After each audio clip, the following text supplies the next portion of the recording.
And there's nothing special about an egg other than phenomenal marketing, because they took this little cholesterol bomb that has a little bit of protein in it, and they've got people eating raw eggs, and guys go to the gym and they think, oh, I need this protein. They would do better if they would go home and do a plant-based diet. They would be able to put on the muscles that they want to put on without putting on all the cholesterol. That is such a true statement. I was that guy back in the day. I would drink raw eggs as my protein shake before I went to the gym. And I'm so happy that I transitioned almost a decade ago to eating plant-based. All right, welcome to the Fit Vegan Podcast. I'm your show host, Maxime Sigouin, and I'm the founder and CEO of Fit Vegan Coaching, a company that is on a mission to help 10,000 people get lean, thrive, and reduce their risk of chronic illnesses by 2033 and 1 million by 2050. I believe that having a fit, healthy body and mind is the foundation to living an incredible life, and this is what the show will give you if you choose to listen and implement. Enjoy the episode and have a great day. All right. Good morning, everyone, and welcome to another episode of the Fit Vegan Podcast. Today, I am joined by Dr. Neal Barnard, who's the president of Physicians Committee for Responsible Medicine, where he heads a research team investigating scientific issues in nutrition and health. His work has revolutionized the dietary approach to type 2 diabetes, and now works on the same for weight loss. So Dr. Barnard also wrote the book, The Power Foods Diet, which we're going to be diving into today. Dr. Barnard, how are you doing? I'm doing great. How are you today? Good. Excited to be recording with you. Yes, likewise. Thanks for including me in your programming. Yes, of course. So let's talk about your new book, The Power Foods Diet. What got you to want to write this book, coming from the world of more diabetes? Yeah, well, I have to say, everybody's trying to find a way to deal with unwanted weight, and that's for good reason, because when people are carrying excess weight, it's not just a cosmetic issue and doesn't just slow you down or weigh on your joints. It can increase the risk of heart disease or increase the risk of certain cancers and diabetes as well. And so it's understandable that a lot of people are looking for an answer, and so many of the answers that people turn to really let them down. I've got to count calories. I've got to starve myself. And by Wednesday, you're ready to eat the sofa. We don't feel good being hungry day after day. Or some people go on a low carbohydrate diet, and that says, you can't have fruit, and you can't have pasta, and you can't have rice, and you can't have potatoes, da da da da da da da. And that feels just like a punishment too. But what we've discovered is that there are certain foods that cause weight loss effectively automatically. Yeah. And if these foods are part of your diet, you're going to lose weight. If they're not, you're going to have more trouble. And there are also some foods that tend to cause weight gain. And once you know which foods are which, you just pile on the right ones. You don't worry about calories or carbs, or you don't even have to exercise. Exercise is great, but even if you don't exercise, your weight tends to take care of itself based on how these foods work. I got excited about it, and I thought people should know what these foods are. I call them power foods, and hopefully if we bring them into our routine, we'll do better. Yeah, absolutely. And I think you did a good job. I was reading through the book before we started the interview. I think you did a really good job of cutting through the confusion, because I think a lot when it comes to fat loss, I think there's like 20 different methods that are being shared all over social media and right. Different books. And so how were you able to kind of bring it down to its core of these power foods? Well, there are really three things that the foods will do. The first is that some of them tame your appetite.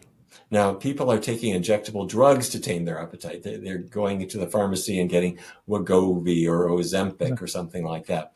But it turns out that foods do the same thing if they're the right foods. Then the second thing is called calorie trapping.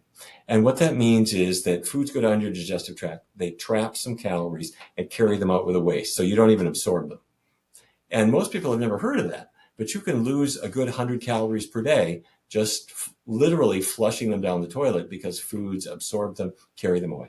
And then the last thing is that certain foods will boost your metabolism. So for about 3 or 4 hours after the meal, your body's burning calories faster. So foods will tame your appetite so you eat less. Mm-hmm. They will trap calories so that you absorb less, and they will boost your metabolism so that you have a lot less to store as body fat. So it makes weight loss really easy. For sure. So obviously the combination of these three would make the world of a difference. So let's just cover the first one, the foods that tame the appetite, which, let's call them natural Ozempic foods without having to take the drug. So what are some of the foods that naturally tame the appetite? Okay, they come into really four groups. One is fruits, one is vegetables, one is whole grains with fiber, and the other is the bean group or the legume group: beans, peas, lentils. Our research colleague, Dr. Hanna Kaliova, did a study where she fed people a single meal. And if it was a meaty meal, a Big Mac or something like that, it really didn't do anything for appetite control. And that's really important because your body has a natural appetite taming substance called GLP-1. And that's what Wegovy stimulates an analog, or it is an analog of GLP-1. Normally you eat food, GLP-1 comes out of your intestine, goes to your brain, says, you can eat less because you're eating now. You don't have to keep, going after food. You've got it now. You can't patent GLP-1 because your body makes it. It's a natural substance. So Novo Nordisk made an analog of it that they can patent and make, $15,000 a year per person from it. That's crazy. It goes to the brain and turns on the appetite, but foods will do this automatically. So the key parts of this are the foods have to have carbohydrate in them. Plant protein is particularly good. Fiber is especially good as well. So basically we're talking about increasing satiety with the types of food, right? Because I had my moments of junk food vegan when I started, like you can't eat one Oreo, you eat the whole pack of Oreos and you still feel yourself like being hungry and wanting to eat more food. So that would be because there's basically no fiber or not a lot of fiber in the Oreos. Right. Yeah. Now, eating Oreos beats the heck out of having beef jerky. Getting away from animal products is always a good thing. But within the plant community, Oreos are not going to be your best choice because to make the little biscuits and the creamy filling, they took out all the fiber basically. So fiber has effectively no calories, but fiber fills you up. It's in plants. It's not in animals at all. So plants are cool. But when people think, gee, grains, whole grains and beans, what does that really mean? What it can mean is, let's say for breakfast, I'm having some cereal with cow's milk. If you have cereal with almond milk or soy milk or rice milk or something like that, that's vegan. But now let's make sure that we've got some fiber in there. So whatever cereal you're having, whole grain is good, but you could top it with blueberries and strawberries and bananas and things like that. And you can really power that up.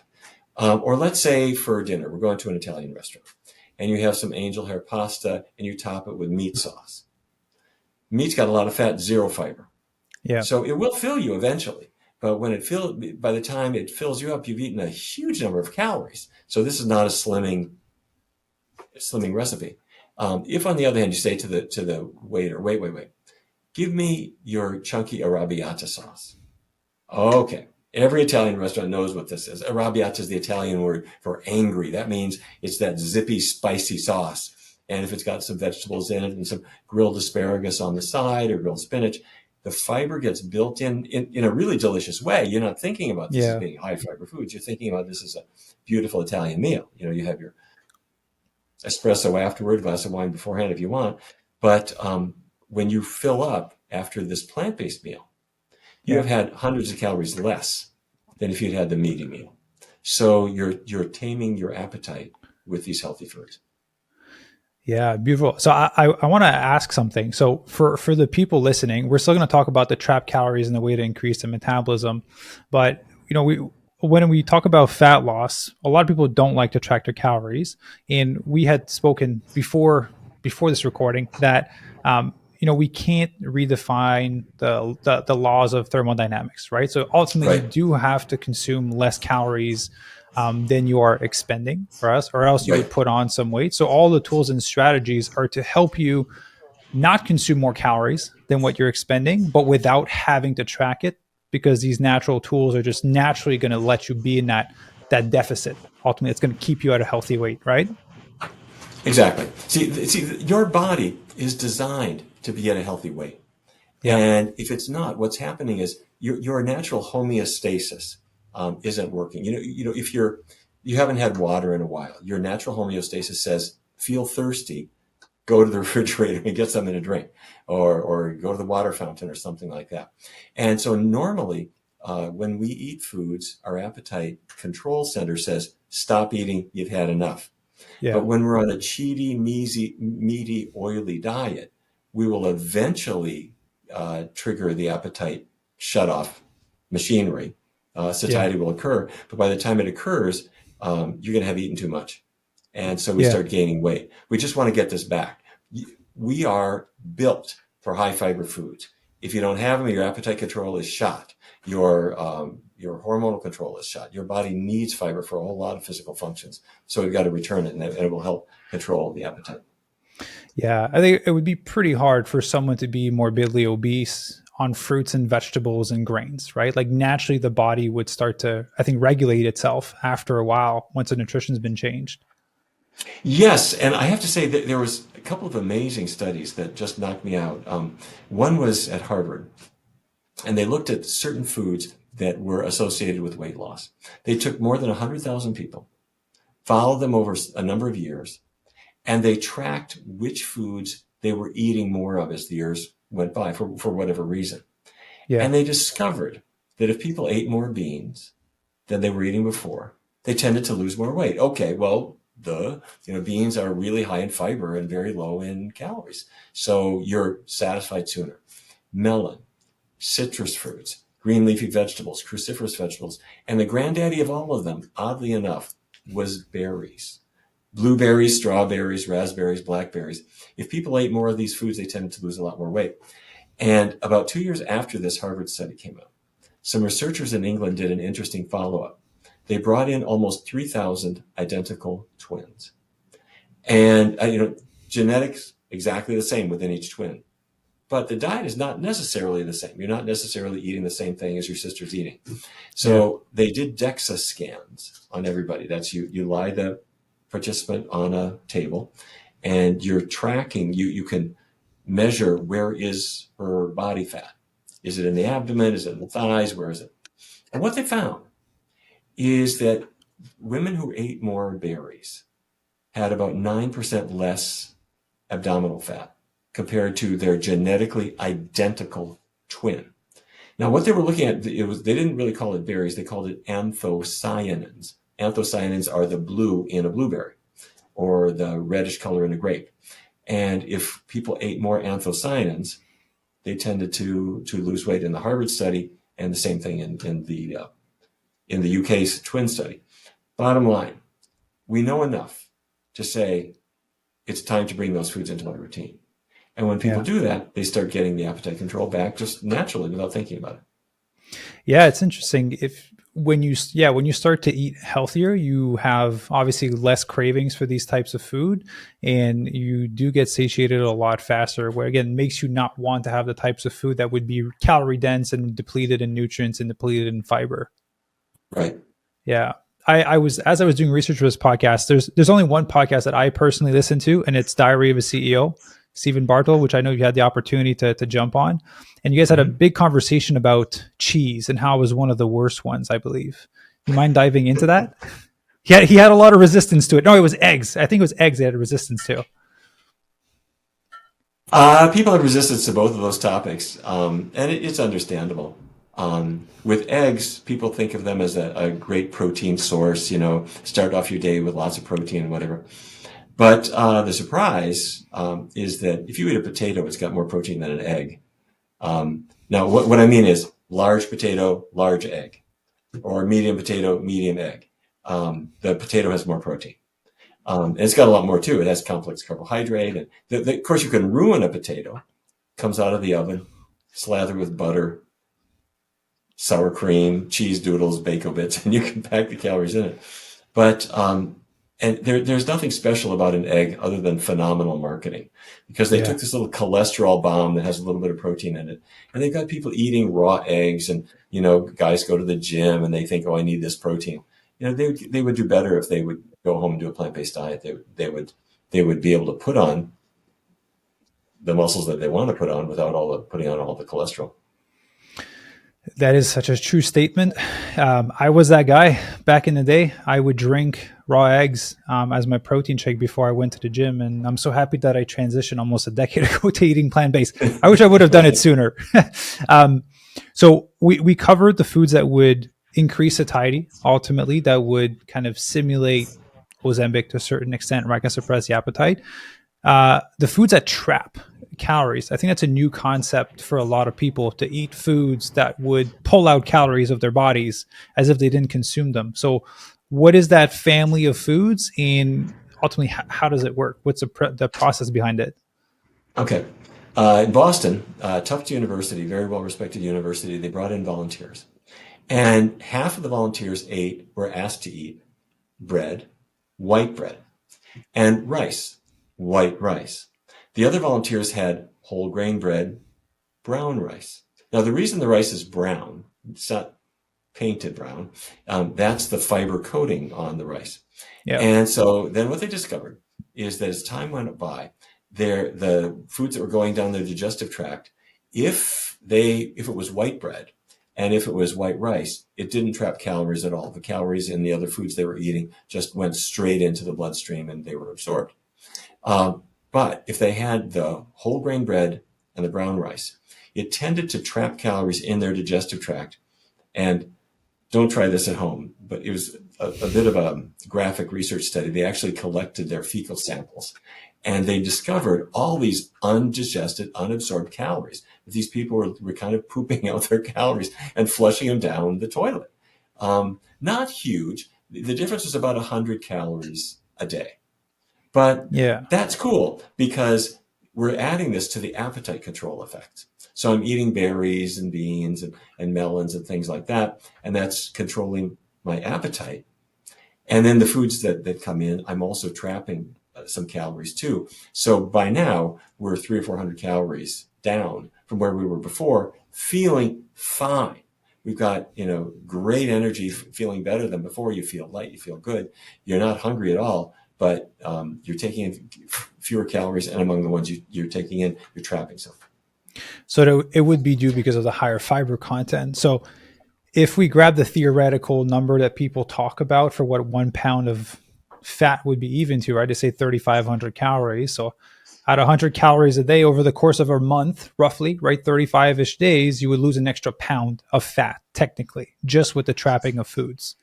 Right, and yes, and you're miles ahead of me, because what we're doing here is we're just adding up the what each power food will do. Yeah. So okay, anthocyanins. I got some blueberries on my morning cornflakes with some soy milk. Fine, I get a big load of anthocyanins. I got the fiber in them too. But the key is to make all these things taste good, because you don't want to just feel like you're a scientific research subject. So that's why I'm going to say, all right. Indulgent breakfast, French toast. Okay. How about if I take that French toast and instead of whatever butter and so forth on top, I'm going to put on some blueberry maple syrup. Okay. Anthocyanins coming into it, and the blueberries have fiber, right? Now, I'm going to make my French toast with whole grain bread, calorie trapping, and I'm not going to throw in all the goo that people dip it in, the cream, milk, butter, or whatever that is, eggs, all that stuff. Yeah. And you can make it much lighter. So to do this, when I wrote Power Foods, the Power Foods diet, I worked with Lindsay S. Nixon and Dustin Harder, who are brilliant recipe developers. And Lindsay said, here is the killer French toast. And Dustin said, well, I've got the maple blueberry syrup, and you should try it. It's really, really easy to make, delicious. Your family will think, oh, you're going to gain weight from all those carbs. But it's exactly the opposite. There are 120 some recipes in here. They're all indulgent seeming, delicious, cool. But the secret is they use the power foods. Yeah. Well, I didn't know there was French toast in here. I'm definitely gonna have to find that recipe after. I love some French toast on the weekend. And try the syrup. The blueberry syrup is really killer. It's very, very simple, very, very easy. And there are blueberry muffins. You'll see we're big on blueberries. There's vegetable, lentil soup, mango dal, all kinds of just really delicious foods. Would blueberries be the most powerful out of the berries family? Is that what you guys kind of focus more on that one? I don't think so. They're probably just the one that the author really likes. Okay. All That's right. me. Yeah. I love blueberries. But no, they're all fine. Raspberries, strawberries are perfectly fine. And in the UK twin study, they found that if one twin was having strawberries, even pears, you don't think of a pear as a berry. It's not. It's very different. But it's got that little blush on it, and that's Yeah. anthocyanins. So they're in lots and lots of foods. So I just happen to be really partial to blueberries, so I threw quite a lot in. Okay, perfect. Well, let's talk about the last one, the power foods that would help you basically burn more calories. But before we dive into that, I have a question for you in terms of like the energy system, right? So every day we burn a certain amount of calories. When it's going to be from our BMR, when it's going to be from our exercise, what's going to be from the thermogenic effects of food, one's going to be from non-exercise activity thermogenesis, so moving, walking throughout the day. So I figured the types of food you're consuming, I feel like all of these would fall under the thermogenic effects of food. Is that the category that they would all be in with the trapping and all that? Well, trapping is really just I think of it as almost a physical effect. Like, Okay. the fiber is sort of like a sponge that went through and just said, wait a minute, I'm going to mop up all these calories that you're going to try to absorb. I'm going to carry them away. And it will do that without changing your metabolism. You're not burning calories faster necessarily. Although it's interesting you mentioned that, because the Tufts researchers did find that their research participants did actually have a little boost of their metabolism that they kind of weren't intending to have. Yeah. They had it. But the increase in metabolism that we see, and we first wrote about in 2005, we brought in a group of women. They were after the age of menopause. They had done everything. They had done Jenny Craig and Nutrisystem and Atkins and South Beach, and the usual thing. They lost some weight. They put it all back on. They got Yeah. discouraged. They tried again. Da da da da da. And what we said is, wait, stop. No animal products. Keep oils really low so that everything you're eating has fiber. Everything you're eating is a plant. But we shared cool recipes. I mean, great recipes. Things like the pasta arrabbiata I mentioned, or linguine with artichoke hearts, and seared oyster mushrooms. And they could start their day with a big bowl of oatmeal topped with whatever they wanted. There was no limit on carbs or whatever.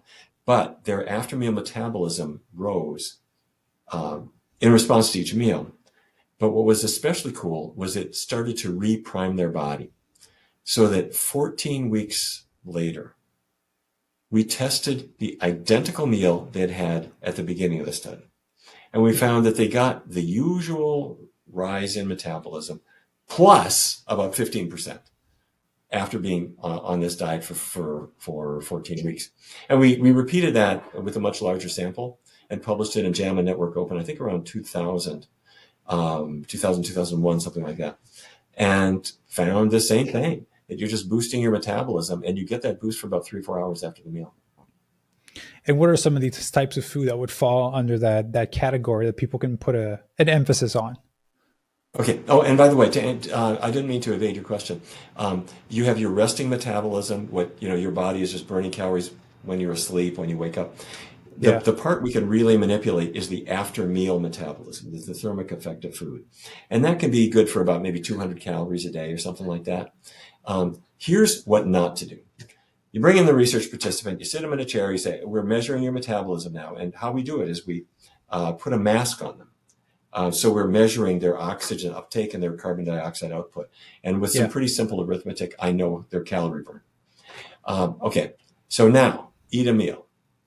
If that meal is a pat of butter, or 2 pats, or 5 pats, or 3 sticks of butter, their metabolism just flat, like nothing. It doesn't boost their metabolism at all. Yeah. Greasy, fatty foods are a big metabolic waste. They don't boost your metabolism. They don't boost your calorie burn. What they do is they get absorbed within about the first 40 centimeters of your digestive tract. It goes into your bloodstream. And thighs, here we come. So what you've got to do is you need carbohydrate in that meal. It's good to have protein in that meal. And I don't mean animal protein. We focus on the plant proteins are the best. Comes along with fiber and you get the other benefits. But that's when you suddenly see, okay, now my calorie burn starts to ramp up and it stays high. For some people, as long as 5 hours after. So, the increase is not enormous after one meal. but you're eating 3 meals a day or maybe more. Yeah.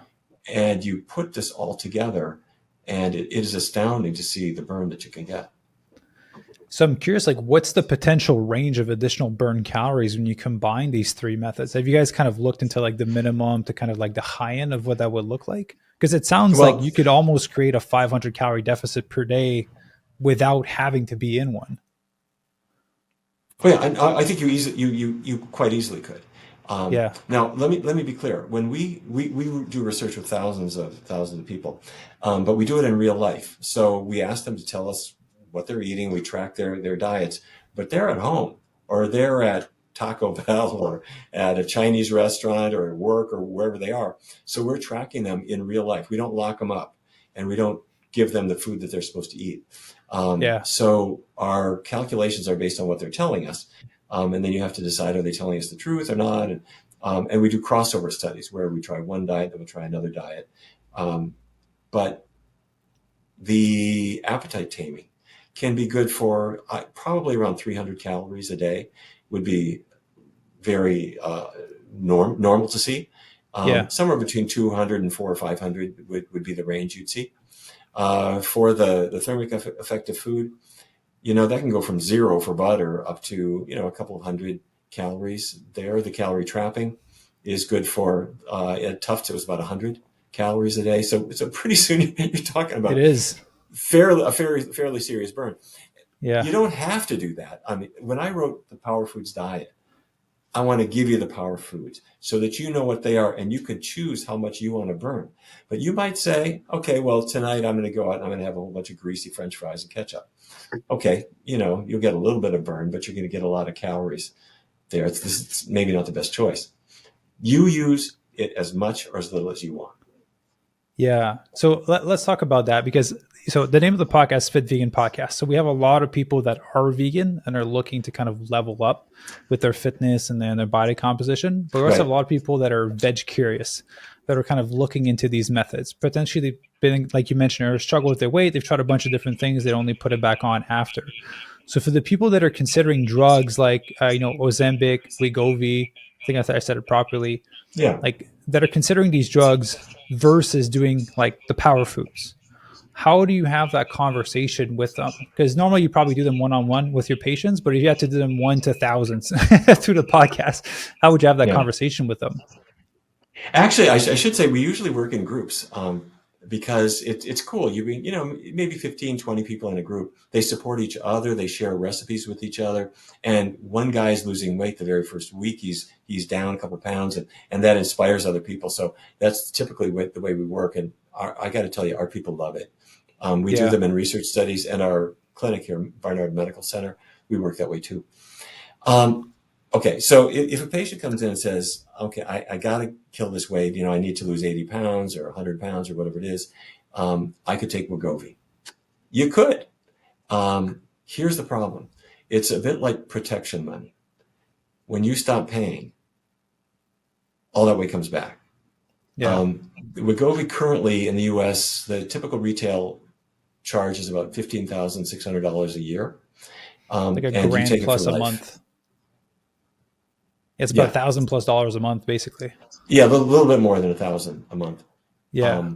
And you take it for life.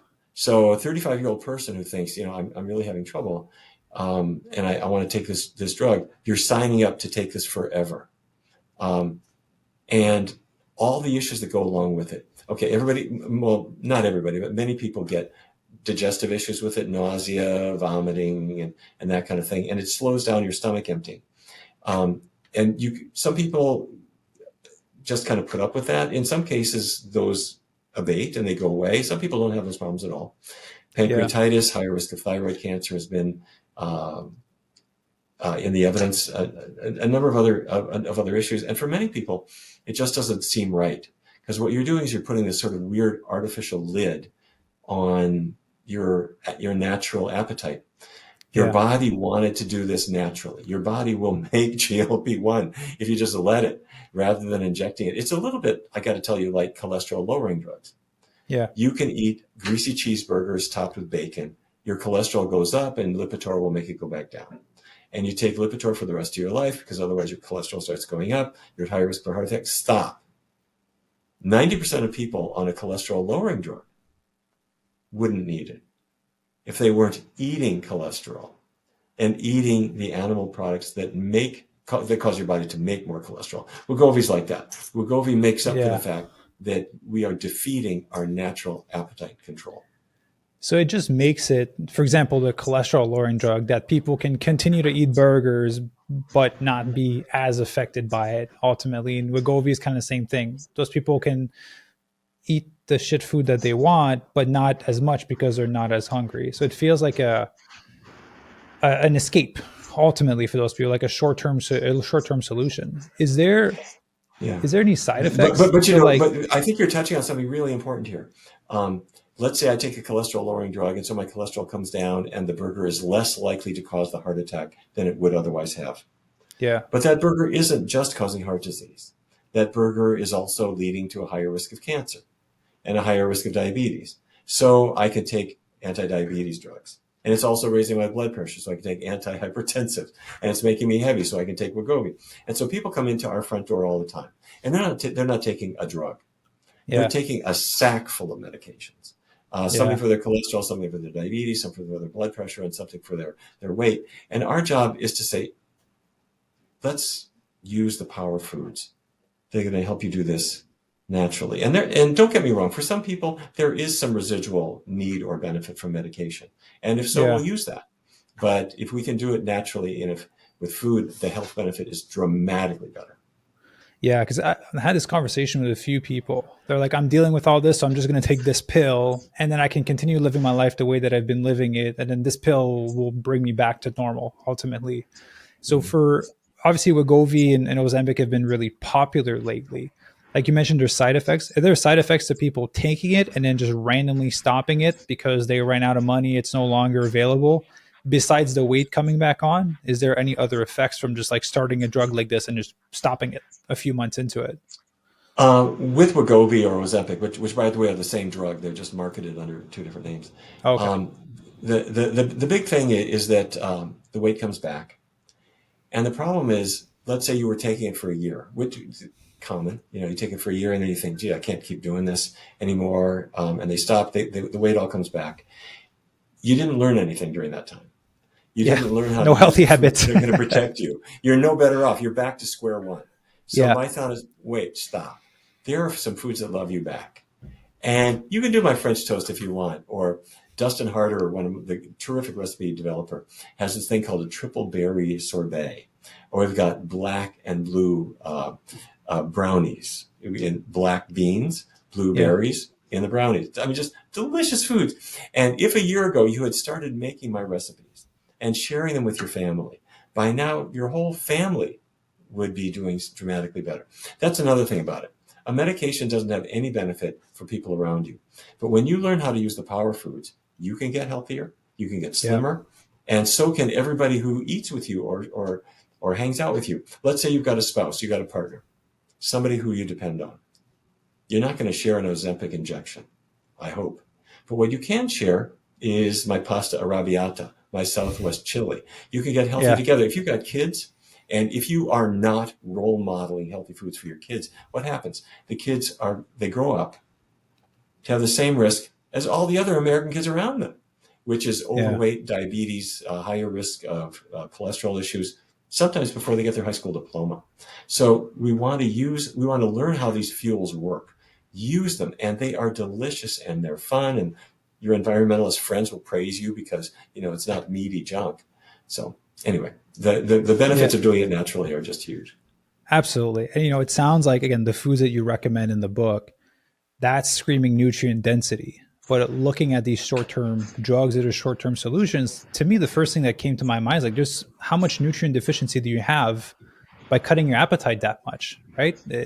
It can't, especially for a year. For a year, you're consuming a fraction of what you should be consuming. And it's probably not foods like this that you recommend in the book. I'm sure it makes a world of a difference in terms of their health and consequences. That's something that we've been trying to look at actually now. And people have they've started to study, okay, let's say you're on Ozempic. Which foods are you eating more of? Which foods are you now eating less of? Yeah. And when people's appetite is restrained, They're thinking, I'm just not that hungry. Well, I better eat. Unfortunately, what we're seeing is in some cases, although their calorie intake is going down because their appetite is pharmacologically suppressed, Yeah. they're not eating in a healthier way. In some cases, they're eating less healthfully than Yeah. before Because because they they want just calorie don't dense have the food. appetite. Yeah. Yeah. It's an unfortunate thing. But by the way, I got to say, people who live around Novo Nordisk factories are making money like crazy. Yeah. And so, Yeah. Because I can see you should that see what's happening. happening when you're in deficit for that long. Like you do want to go for calorie dense food even more. So yes, they'd be consuming less, but they're still, I doubt they're going for avocados and nut seeds and nut butters and all of these things. Right. Um, yeah. So I interviewed Shawnee, who did some. I hope I'm saying her name properly, Yeah. but Yeah. Sade. yeah, she used some of the tools in your book. How was it kind of working with her? And ultimately, she lost 100 pounds. That was an incredible transformation. Shawnee illustrates really a couple things. One is you don't have to do this with medication, and you don't necessarily have to spend hours and hours at the gym, although frankly it's a good idea to go to the gym or to It put on, helps. lace up your sneakers and give your body kind of a reason to live. But it just doesn't have to hurt. This can be fun. And when she discovered that foods could love her back, yes, she lost 100 pounds, but there was something more. As you might remember from her story, she started gaining weight as a kid. Yeah. She ate the way the rest of the family ate. There was abundant food around, and it wasn't the right foods. And so by age 12, she was in weight treatment programs with her mom. When she changed her own diet and started to think, I love these foods, and I love how I feel, and frankly, I love how I look. She just looks better to her and to those around her. Her family could grab onto that too. And now she's helping her family. She's helping her mother and those around her. So that's really a beautiful thing, I have to say.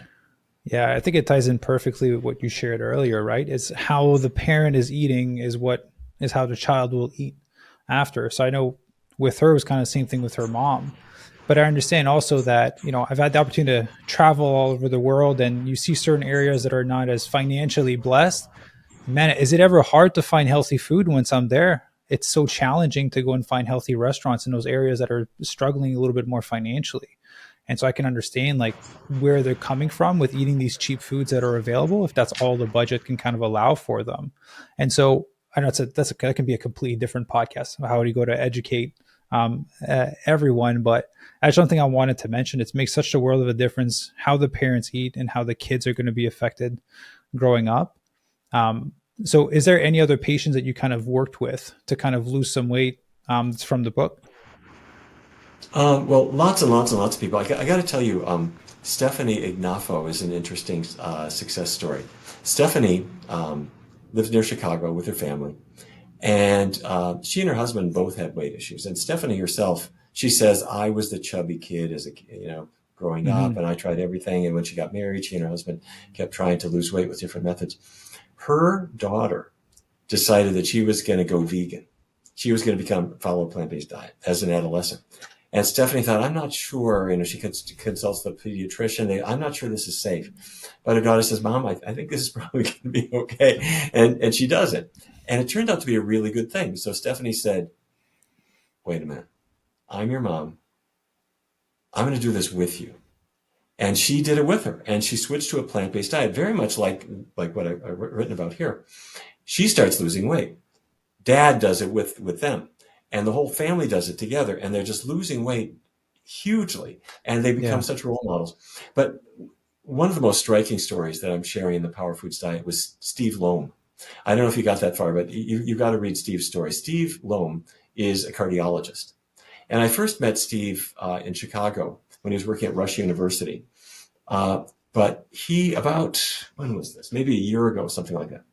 He moved out to California near Monterey. He's running a half marathon. He's a big runner. Running down the road, right in front of Dr. Loam is another runner, falls down, flat on the ground, dead. Steve's a cardiologist. He runs over there. Guy's pulseless. He yells, Yeah. call 911, get me a defibrillator, and he starts CPR. The defibrillator arrives, they shock the guy, they get a pulse back, they load him into the ambulance, send him off to the hospital. And so Steve is sitting there, Dr. Loam, and he's thinking, all right, that was something. I guess I'll finish the race. Finishes the race, gets to the finish line, and right in front of him, another guy falls down dead, pulseless. The second guy in the same marathon. They call it. They now they got ambulances ready, and they got a defibrillator. They shock him. They get the pulse back. He goes to the hospital. And so then the Today Show got a hold of this story, and they reunited them sometime later. And in the interim, Steve Loam had talked to them about the kinds of foods that you read about in the Power Foods diet. And both of them had made diet changes, and they all reunited and said, this is what we got to do. And they then ran together. But the reason I'm telling you this is Steve has his own story. He didn't start out as this healthy guy. He started out as a guy who was 100 pounds overweight himself. And he went online, very responsible, looked at what the dietary guidelines for Americans say, and he followed it. 3 glasses of milk per day, have meat for protein, and this did not work for him. Yeah. And he thought, I got to go further. And so into his body went the foods that you're going to read about in the Power Foods diet.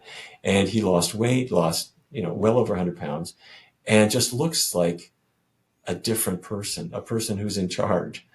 And so anyway, all of these stories, these are real people. And when we deal with patients or research participants here, so many people think this couldn't be me. I've had too much trouble. Yeah. Everybody thinks that. And our job is to show that this can be you. You can succeed. You can succeed. You will succeed. And secondly, it's going to be easier than you thought. There are some things that are hard. Running a half marathon is hard. Saying goodbye to the foods you love is hard. But this approach is easy because I'm going to give you dessert. I'm going to give you breakfast. I'm going to give you the foods that you like, that your family is going to like, that will end up saving you about $500 a year. That's right. The food costs are about 16% less than for other foods. So it's a win-win-win. Absolutely. I love the story about the half marathon. I've done several endurance races, triathlon, half Ironmans, and it's not because you run those races that you're healthy, right? And I think it was like perfect illustration is you can be able to run a half marathon, but if the nutrition isn't right, you can still have issues with your heart. You can still have issues with your body, even though you're doing all of this training. And the nutrition is the key that most people miss. Yeah. But you want to fuel up, right? Obviously you want to fuel up for a lot of reasons. You want to make sure that your heart is healthy. You want to also fuel your recovery. You want to fuel your endurance. I mean, you take your car, and if you have a car that takes unleaded, but you put in diesel, it'll run, but your exhaust is going to be terrible. Your mileage is going to be terrible. It will not run well. And most people are putting diesel into their unleaded body. And once you change that, you're not going to live forever, but you're going to live a whole lot better. Let's debunk one more thing here before we do a little book giveaway. Carbohydrate, I think, is one of the Carbphobia. I think is one of the main reasons that some people are hesitant to transition to a plant-based diet. As much as we want it to be about health, people are like, yeah, but there's a lot of carbs if I go plant-based, if I eat all of these foods. Can you explain why carbohydrate is not the reason why people put on fat when they start to eat plant-based? Well, first of all, most people don't put on weight when they go plant-based, but people can if they go to the freezer aisle and they're getting some coconut oil-based ice cream substitute or something goofy like that. Don't do that. No, first of all, glucose is good. Glucose is the natural sugar that is the preferred fuel for your brain and your muscles and all the rest of you. Glucose comes from carbohydrate. All carbohydrate is a whole bunch of glucose molecules all stuck together. Mm-hmm. And so your digestive tract breaks them apart and sends them to your brain so you can think, sends them to your muscles so that you can move, and so you can store a little glycogen for the next race you're going to run. Carbohydrate is your natural fuel. Where people run into trouble, and the whole reason the carbohydrate got a bad name is they take their nice whole grain bread out of the toaster and they slather it with butter. And suddenly you're putting a lot of calories in it. Or you take some innocent pasta and you slather it with meat sauce, cheese sauce, or a huge amount of oil. Oils and fats of all kinds have 9 calories per gram, but the carbohydrate had only 4.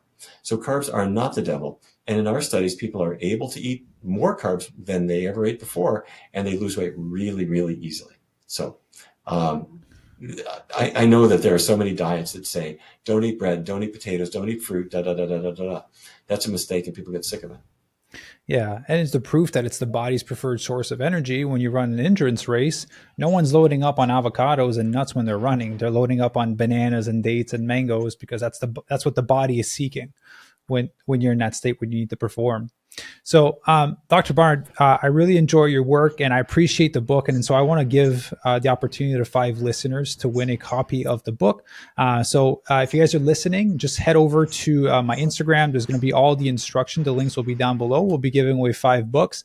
And so, Dr. Barnard, thank you very much for your time. I really appreciate it. And any last words of wisdom that you'd like to share with the audience? Just real quick, focus on the short term. Right now, you don't have to decide, what am I going to be eating 30 years from now? Think about this week and maybe next week. Try out the foods for about 7 days, then jump in for about just maybe 21 days or so, 3 weeks. At the end of that time, your body will be transforming. You'll feel it. You'll be losing weight. Your energy's better. And your tastes are now adjusting. And you're finding really cool new foods. Give yourself just that short period of time. And then after that, you do what you want. But almost everybody says, this is it. I wish I discovered this 30 years ago. Yeah, I like that because it gives people the opportunity to give it a fair shot, to really experience what it's like and feel the changes. Because, it's like looking at the whole mountain. It's like, I got to climb this whole thing. You're telling me I got to commit to this whole thing versus, hey, let's just take it one step at a time. And I said, try 1 week. So but I know you got great recipes in there. I'm excited to try the French toast. I'm going to give it to my wife on the weekend so we can try it out. But thank you very much. I really appreciate your time. And I will link all the links for your work down below so people can check it out and ultimately buy a copy of the book if they don't win a copy. So I would recommend you guys go and check it out. And thank you for listening to this episode, everyone. Take care.